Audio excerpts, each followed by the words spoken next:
No way will I get invited. I'm already deep inside it. I can't shake it, I can't hide it. I am the outsider. No reason to get excited. We don't have to be so divided. I can't shake it. Hey y'all, what's happening? Welcome to Swansonville. I am Joe Finley. And I'm Angie Finley. We are the Swansons. And this is Swansonville Podcast. We talk about the Swansons and the things that we do and the people that we are in contact with, musicians that we play with. And we'll be doing many interviews and talking about fun facts about Swansons and music history. But real quickly though, how's everything going, Vic? We got Vic here with us, our videographer. Hey, Vic, where's the Vic cam? Right here. All right, cool. We're just trying to settle into our program. Last week we had a good time with Lori Kibbe, vocal instructor. This week we have a very special guest. Before we get to that, we'd like to talk about what is happening in Swansonville and what we did this last week. That's right, yes. Lots of things happen all week long. But we played at the Canyon, Santa Clarita, which is always super fun. It's a beautiful venue and always a packed house. It's a beautiful dinner theater, and it was a great show. We had the opportunity to play with a very a brilliant musician by the name of Downs Thompson, who we had played with since... On fiddle. On fiddle, excuse me, on fiddle. Since that venue. That's back in March. So back in March, St. Patrick's Day. We had Downs at Santa Clarita, I believe it was. Yeah, it was. And he plays fiddle for Clay Walker Band, the Clay Walker Band, country act. And he's been busy all summer long, so we haven't seen him since March, and he played with us, and it was just really fun. It's always fun. And a fun fact about Downs, Downs got his break in Nashville through Brett Mason. Brett Mason, who happens to be the guitar player on Country This. Country This and our upcoming album, tentatively titled Bam, right? Yeah. What are they calling him? The most recorded session guitar player in Nashville. Yes, we're blessed to have him. He is amazing, and so he gave Downs Thompson, unbeknownst to us, his big break in country in music. Nashville. That's right, yeah. So we found that out at the Cannes Film Festival, and that's where they kind of met, and he kind of connected things for Downs, and kind of kick-started his career back then, however many years ago his career started. Hopefully we'll have him on the program one day. But I was going to say, how did we meet Downs? Through Lori. That's right, our first guest on our program. Coach last week. We actually didn't meet Downs through Brent. We met him through Lori Kibbe, who was on last week. Yes, and thankfully she gave us that referral. And thankfully we had Downs with us this past show. That's right. And he's just a tremendous player, so dedicated to his instrument. The man just never stops playing the entire time we're at the venue. As soon as he arrives, he breaks out his fiddle. He's practicing. He has phenomenal stories. He's an amazing man, and we're just... That's right. And that wasn't the only thing that happened at that show. We had a new player for the first time play with us on bass. Actually, it was Ben White. Ben White. And he joined us. We had our... sometimes these musicians that we hire, obviously everybody's professional and busy. And sometimes if they're not able to book with us, we have to have other musicians ready to go, right? So Ben actually, he rose to the occasion with a week's notice. That's correct, yeah. Learned our set, and he did a fantastic job. I'd like to have him back. He did. I have not seen or heard from Ben since. Hopefully we'll... It's a crazy business. I sent a text to Ben telling him what a great time we had, and have not yet heard back. Hey, Ben, if you're out there, give us a call. That's right. Also, another wonderful thing that happened. Right. Angie and I make it a point at all of our shows to go out and see the audience when we're done performing, to meet fans that have come to see us and to hopefully make new fans. And on this occasion, when we walked out from backstage, there was sort of like what was it, Angie? Like a domino effect. A couple people started clapping, and then more people started clapping. Felt like we were at a wedding reception and we were the bride being announced. Yeah. You know what I mean? But it was good because I feel like sometimes when we're on stage, it's hard to hear what's going on when we're doing our thing, So it's like sometimes we're ringing out so much at the end. Right. We don't hear a lot of the pause sometimes, but it was good at the end when we walked out and we got to shake everyone's hands and they all cheered for us. It was very cool. endearing. And so we're going to be back at that venue and they just keep having us back. When are we going to be back there? Coming up, November 9th. November 9th. Well, we'll be back at Santa Clarita November 9th. Yeah. That's awesome. And we always post all our shows on our main homepage, which is theswansonsmusic.com. Also, some other things we got going on. Well, what else happened this week, Ange? There's something actually that I would like to discuss. Yeah, no, I'll be the one to announce well, it. I was just ahead. going to say many things happen all week, but one thing that we do, even outside of music, is we work out every single day, 5 days a week with a trainer. And we've been building the muscle and pumping the iron. For those of you that can see the podcast, obviously you can recognize that. Guns. All right. What I was going to say is that Joe here, we've been working on our pull-ups, which are very hard to do. Yes, Especially they are. when you're a kid, it's like, oh, yeah. But when you get older, it's much more difficult to do. And Joe here was able to climb a rope for, I think it was like 12 feet or 16 feet. How tall was forever. It was forever and ever. With his hands, climbed all the way to the top, and then climbed down, and it was very impressive. He actually did it twice. But we got it on videotape, and proud of you. Good Well, thank job. you. Yeah, well, thank you very much. It was. Let me just talk about it for a minute. Climbing the rope. I've been telling all my friends and family members about the rope climb because I didn't believe that I could do it, and when I did it, even when I did, I couldn't believe that I actually did. It was like the little kid in you. There was the little kid in me that the second time around was very surprised at how much more difficult it was the second go around when the video was on. Yeah, but how did you get it done the second time? Why don't you tell everyone? How did I get it done? Because I went first and... Oh, yeah, well, Angie cut in front of me, and she climbed halfway up the rope. That's right. Which became my inspiration to make sure that I got to the top. I'm going to go to the top next week. But aside from the rope, while we're talking about our training, BFit training, by the way, with Byron Marks. Yeah, we should have him on, I guess. We'll have him as a guest. In the future too. He beats us up so terribly every day for an hour or more, and we never know what we're going to be doing in there. And the rope climb was an example of that. There was no intention or no expectation that we were going to be climbing a rope from the floor to the ceiling. However, that was his choice of the day, and there we were. It's just amazing how far you can really push yourself once you put your mind to it. Because some of these things that we're doing are so difficult to do that you literally have to put yourself in a mental state that is it almost breaks you mentally. But then when you push through, it's like, wow, I just did that physically. My mind thought I couldn't do it, and then I literally did it. So it's like an amazing thing. Like, but you have to put yourself in a mental. It's very, very encouraging and inspiring for me to start every day conquering that hour or so in a way that I wouldn't be able to if not for alone. Right. Yeah, I was trainer. going to say, yeah, personal training versus gym workouts. Huge difference because, well, I don't know about everyone. Everyone is different, obviously, but I need that person kind of telling me, 15 reps, 20 reps, 4 sets.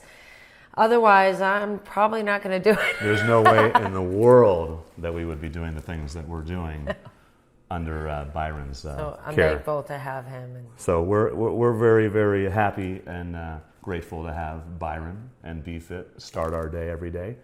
And another thing that we want to talk about, we're getting ready to get on a plane in just a few days to go to Nashville.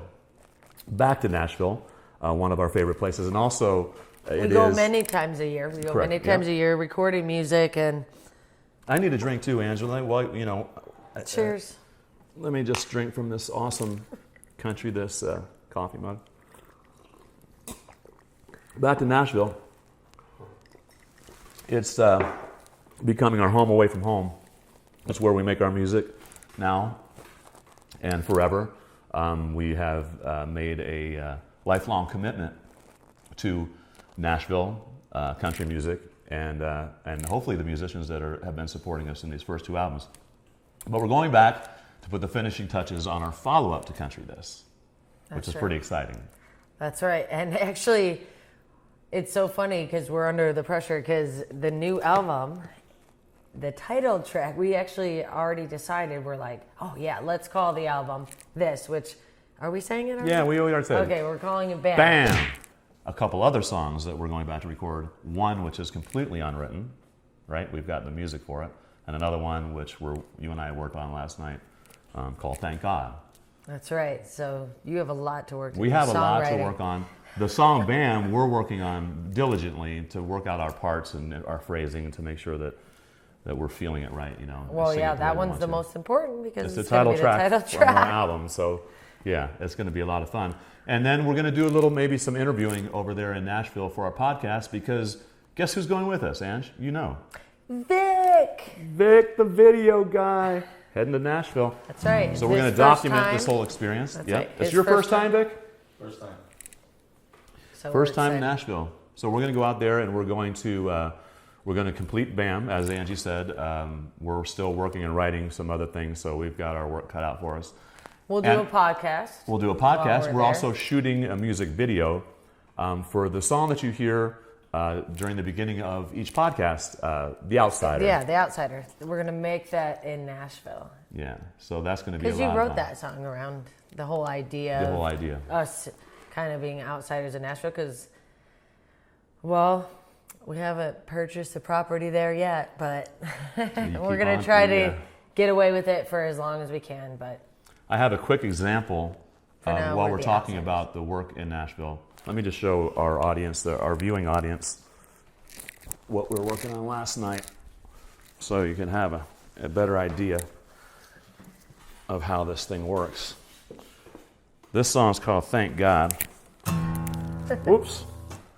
And let me just show you how it started here. Here it is. Excuse me, I have a guitar pick in my mouth for the people that are listening to the audio. This was complete until we got the music back from Nashville. And then I forgot. I also am unable to read it. If we want to transcribe, he basically has to read it to me and then I we can type read it out. fluently. Yeah. It's amazing. But then this was the rewrite that we were working on last night, carving away at the final lyrics. It was a very, very patriotic country song. Speaking of country, Angie. Some history. So Yeah. we thought it would be fun to include in our podcast a bit of trivia. Maybe you didn't know. And I was going to say one of Joe's favorite all-time artists is Elvis Presley. That's right.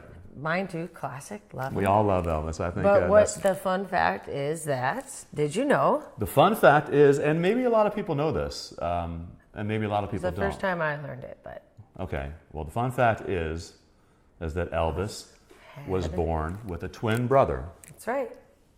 He was and born a twin and he passed away at birth. His name was Jesse. his name was Jesse. Yeah. So Elvis had a twin brother named Jesse. I just think, wow, that's so fascinating. Just because if there would have been two, the dynamic would have been so different. I think Elvis's life would have been much different. Sure. Yeah. You know, Well, we'll never know that, but we got the king, didn't we? we got the king. Thank the Lord, we got the king. All right, y'all. So coming up now, we're going to have our musical guest, That's right. and His name is. his name is Joe Joe Turner. Turner. Joe Turner is a drummer, and he's a multifaceted man, and he happens to play music with us, the Swansons, on occasion. And we're happy to know him and meet him, and That's right. hopefully we can help you get to better know him. That's right. So without further ado, let's have Joe Turner. I am the outsider. No reason to get excited. Hey, everybody. How you doing? Welcome back to Swansonville. We are here with our special guest today, our Drummer, friend and drummer, Joe Turner. Thank you for How you coming. doing, Joe? I'm good. I'm well. Thanks for having me, guys. It's good to have you, man. Wondering, at what age did you start playing drums? Officially, probably around 7, probably. I think 7 or 8. Started with chopsticks and some pillows. Chopsticks and pillows? Graduated to drumsticks from there, and then drum sets and all that. But yeah, probably around 7 or 8. Did anybody get you into drumming, or at 7 years old, how did you just? No one in particular. The earliest thing that I can remember, and I still to this day think this is what it was I had a Queen Live at Wembley '86 VHS tape, and watching that concert over and over again, and watching their drummer, and just watching that whole thing, just I think really started to get me into it, because he drummed and he sang and he did it all. So I think that was the start of me wanting to actually do that. I don't remember how that coincided, but I think that was. Did your parents musically inclined? Yes, my stepdad is very much musically inclined. My dad can play guitar and I think even clarinet a little bit. My mom loves music. She's not really that musically inclined. I always kind of make the joke that she's kind of so tone deaf that she ends up harmonizing. Right. And she's trying to sing the main melody, but she ends up just overshooting a little bit. But yeah, I think just growing up with music, because my mom loves music and all that, I think that really put it in me. Cool. I was going to say, what is your favorite style of music? That's a tough question, because as I've grown older and as I've started to explore more music, especially on the playing side, it just changes from day to day. It changes to my mood, to what I'm trying to get out of it. Like if I'm feeling sad and I want to embrace that, if I want to get out of that, it's completely different.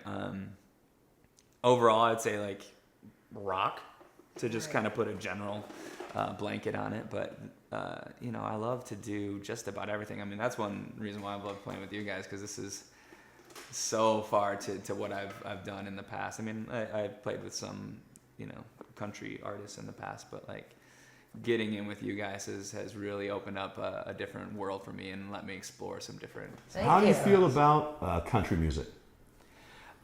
Or I mean, is that something that you? I know you say rock, so that you're generally a rock guy. Is that your main squeeze, so to speak? You enjoy listening to rock music? Yeah, definitely. I would say that's my main squeeze. I think that's a great way of putting it. I love all sorts of other types of music. I never really got into country from the standpoint of like current country, really, other than I used to go line dancing a lot when I was in college, but that was about as far as it went. But I really like, like older, more like folk storyteller country kind of stuff. That's my countryside that I really like, because I like how that has progressed into other things. But I respect where country is now and the musicianship and the songwriting part of it, because realistically the songwriting is pretty top notch. Yeah, right. It's pretty top notch when you think about it. I mean, and the musicians that are playing this stuff it's pretty incredible. Yeah, there's a lot going on in country music. It's very diverse. It's hard to identify sometimes, and particularly speaking with the Swansons, how do you feel? What's your take on our country music, on our style of country? I like what you guys are doing because I think it's very user friendly. I use that word a lot with certain groups because I think that's important. I think you need something that's going to reach. You don't necessarily want to fit some people do, and I think there's something to that. Like you want to fit this pocket. Right. But I think what you guys do is a lot broader than that, and I think that makes a big difference because it's palatable to Thank you. all sorts of thanks people. a lot. I appreciate that. That's good. Thank you so much. See you later. I'm just kidding. I would have to say, in your musical journey, your musical career, being a drummer, what would you say is your greatest moment? Oh, man. There have been so many great ones. I think realistically, if I had to say right now, and I think this now is the greatest moment? In a sense, yes. That's what I thought I heard him say right now. Okay. Because just where I'm at, and I think this is how I want to continue living my life, is that I always want my greatest moment to be either now or in the future. Like I never wanted to be like, oh, that was the day. Like I want it to be. Yeah, and right now I feel like with where my career is, the amount of work that I'm getting and the amount of different work that I'm getting, I'm doing, playing live, I'm doing studio work, I'm teaching a lot, like all of that is really great. And so I think my biggest accomplishment right now is just where my career is at this moment. That's wonderful. Being that you're that fulfilled with all of those three things, playing live, recording, and teaching, of those three things, what would be closest to your heart? Oh man, I think performing is probably the best. With studio work being a close second, I really like being in the studio. It's a fun process of coming up with something for a song and working through different parts and that kind of thing. That's a really good time for me. Right. But obviously performing is such a blast. When you said the moments being now and ahead, and I understand that, and Angie and I live the same way. However, I can pinpoint probably a whole bunch of different moments in time where I felt a certain feeling of whatever it may be, accomplishment. Yeah. Whatever, it's just that strange feeling. Have you ever been in a moment in time in your life as a drummer when you complete it, playing or performing, and you felt like you're just on top of the world? This is it. This is the rest of my life. I want to feel this feeling as often as I can. Yeah. Do you have one of those moments? Not a single moment. Most of the time that I'm up on stage, realistically, if it's a good show,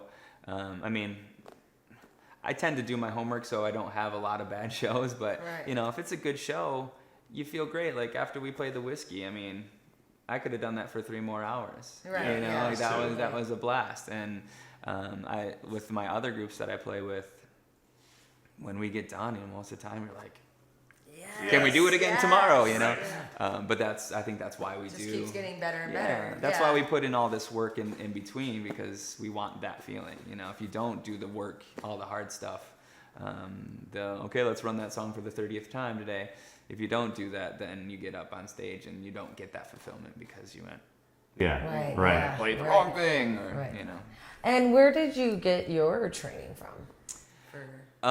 Most of my training was from Michigan. I took lessons back there, and I was in every band I could possibly be in, as far as like schooling band. Like I was in jazz band, I was in pit band, I was in marching band, I was in concert band.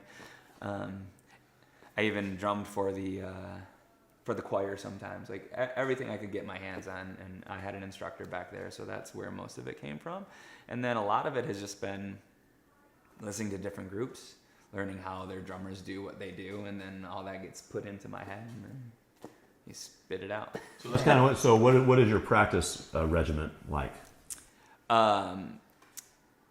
Well, lately it's been whatever I have coming up. So because I have so many different groups, like I'm not really ever completely caught up, So like this weekend I'll make sure that I'm all caught up for Sunday, and even just leaving here, going down to Dana Point today, I'm playing with a Tom Petty tribute band, so I have to make sure that I'm all caught up on that. But usually I'll just find time to get my rudiments in on my basics, and then from there just work on whatever songs need my attention at that time for what's coming up. Because if I try to do it all, like if I try to spend the day doing Swansons, Tom Petty, the Aladdin Band, and all the other stuff that I'm doing, it's all going to be mush in my head. So I have to kind of compartmentalize what I'm doing at the time.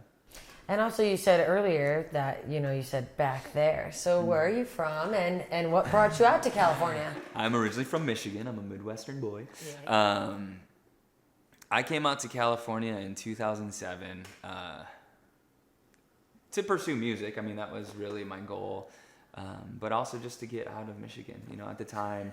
Isn't that what everyone does that in the Midwest? I'm one of them. Don't get me wrong, I love Michigan, and I love my family, and I miss them dearly. But at that time, there wasn't much going on with jobs and stuff like that. I just graduated college and didn't want to do anything with what I graduated with, so that was another problem. But most of my friends were leaving Michigan to get work. So I was kind of just stuck, and I'm like, all right, it's time for me to explore this. My stepbrother was living out here at the time. He said, if you come out, I'll find us a place. We can live together. It'll make the transition a lot easier. And I said, I've got no reason not to. I've been talking about moving to California since I was in 6th grade, before I even knew what that meant. I just said it. And then I finally actually did it. We drove out in a Prius. We made it in about 36 hours. That's awesome. And that was it. Yeah. That's great. Yeah. What would you, or what do you, the advice that you give to your students, what is the most important piece of advice that you would give to a student or a drummer? In what sense? For them to be able to accomplish to become an accomplished drummer. Well, what would be your advice to them? Practice. What would you advise a drummer or one of your students to practice? How would they go about practicing? Would they be Like, doing is there a drum fundamental? rolls? Yeah, Right. what are the fundamentals? You know, are the things that you teach your students that you say, if you continue to do A, B, and C, you're going to be a great drummer? Yeah. You know? I think the biggest thing from a drummer or for a drummer to continue to improve is independence. And that's talking about right hand, left hand, right leg, left leg. Because essentially you should be able to do different things with all four of them at the same time. That's what drumming is all about. I equate it to driving a car. So if you think about us driving a car, how often are we steering? We're gassing, we're braking, we're changing the radio. Like, we're doing all this stuff at the same time, right? We're not really thinking about it. That's kind of how drumming needs to be. When you're playing, you need to be able to do things with this hand and this hand and this hand and this hand without them being connected. They need to be completely separate. That's probably the number one goal that you should have, I think, and probably the hardest part of drumming is that. So if you want to become a better drummer, start working on your independence. If you want to become a professional drummer, my number one goal would be to just learn how to really, really, really well keep time. Because, I think it was maybe Steve Gadd said something about, like, drum fills are, this is obviously not what he said, but it's like, basically drum fills are great, but what pays the bills is being able to groove, Right. And that's really what is important when you want work. If you want to pursue this, is you need to be able to do the drum fills, but more importantly, you need to be able to sit in that pocket, keep time. Don't do this with the tempo, all that kind of stuff. For us, in seeking drummers for our band and what we do, we're looking for that, the steadiness. That is the most important. Same thing as the guitar playing. And for me, as a guitar player, I like to think of something that I could play that you would remember, as opposed to my fingers all over up and down the neck, being all flashy like that. Yeah. Did I just start speaking all soft, Ange? Yeah, I'm not sure. But I was gonna say is that You're thinking I know you're a busy guy, but I was gonna say, how could somebody find you for some lessons, or to just reach out to you as a drummer? How can they reach out to you? What's the best way? Probably at this point, social media is probably the best way. You can find me Joe Turner Music on Instagram, and you can message me from there. I had a website, but I kind of just was getting lazy with it, so I just need to kind of get that back up and running. So I wouldn't necessarily suggest that, but but yeah, you can just find me on social media. I'm pretty easy to find. Check out these guys. You'll probably see me in a video or two or something like that. But yeah, I'm absolutely 100% ready for more work if you got it. Joe, do you have a favorite? You talked about Queen. Yeah. But so I'm not going to make the assumption that they're your favorite band, or that's your favorite drummer. Yeah. Is that your favorite drummer? Is that your favorite band? If not, who is your favorite drummer? What is your favorite band? At one point, yes, Queen was definitely my favorite band, and he was probably my favorite drummer. But right now, it's because it's progressed. I think I started with, like, my first real drumming influence was Matt Cameron from Soundgarden, and now with Pearl Jam. Then of course I moved on to Neil Peart, whichever one you decide, from Rush. I think if you're a drummer, you vitalized him at some point in your life. So, but now I'm looking at some of these drummers that social media has been great for this, because it opens the door for a lot of really great drummers. There's Jojo Mayer from Nerve. He's just incredibly talented, and talking about that independence and stuff, like the stuff that he's able to do, the speed, the technique is just impeccable. Who else? Yeah, I think he's probably my favorite right now. I've always been a big fan of Danny Carey from Tool, so this shows you that I was really into the rock, the rock thing. Totally. he was probably up until, like I just mentioned, Jojo Mayer, Danny Carey was probably my number one idol as far as like that's what I want to be able to do is play like Danny Carey. I want to ask you one more question, Joe. Aside from music, from playing the drums, is there anything else that what will be your backup, your second favorite thing to do outside of playing the drums? And outside of teaching? Outside of teaching. Okay. Well, my whole path to this, to this moment has been pretty interesting. I spent a lot of time in restaurants. I used to do, when I first moved out here, actually, I got a job with BJ's Restaurants, and I got a job training new team members at their new restaurant. So I would travel around the country. When they'd open up a new restaurant, I'd go to that restaurant and I would train the new team members. So still kind of into like the whole, teaching and whatever. But that was pretty rad. I got into restaurant management as well. I do really, really enjoy the restaurant business. So that is something I could do. I don't know if that would be my choice. I'm actually a certified personal trainer as well. So I could do that. And then me and my fiance have actually been talking recently about potentially opening up a wine bar to do like wine tastings and stuff like that. Yeah, so that'd be fun. So that's kind of a goal of ours at some point too, is to kind of get that up and running if we can, because we love wine and we love that whole atmosphere, and we both come from the hospitality industry, so being able to kind of put all that together would be pretty cool. Pretty Very fantastic. cool. Yeah. Very cool. Well.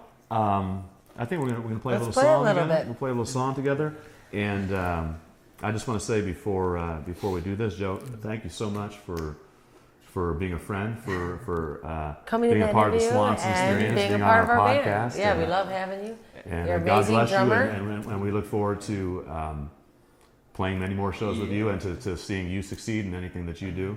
And we feel very privileged to have you, and thank you. Well, I appreciate that very much. I am the outsider.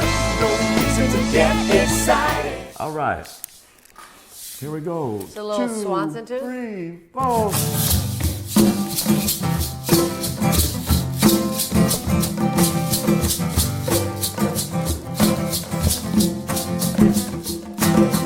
Everybody getting all right. Everybody's really wonderful. Well, 20 minutes after all night. Everybody go. Ain't nobody on the corner, no, there ain't nobody on the bicycle. I got a little something for you. Where did everybody go?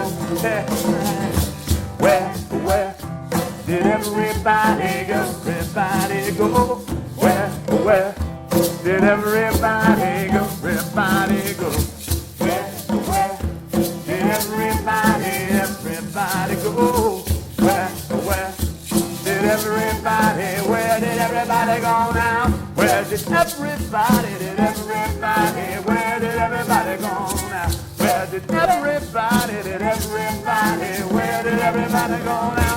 Where did everybody go?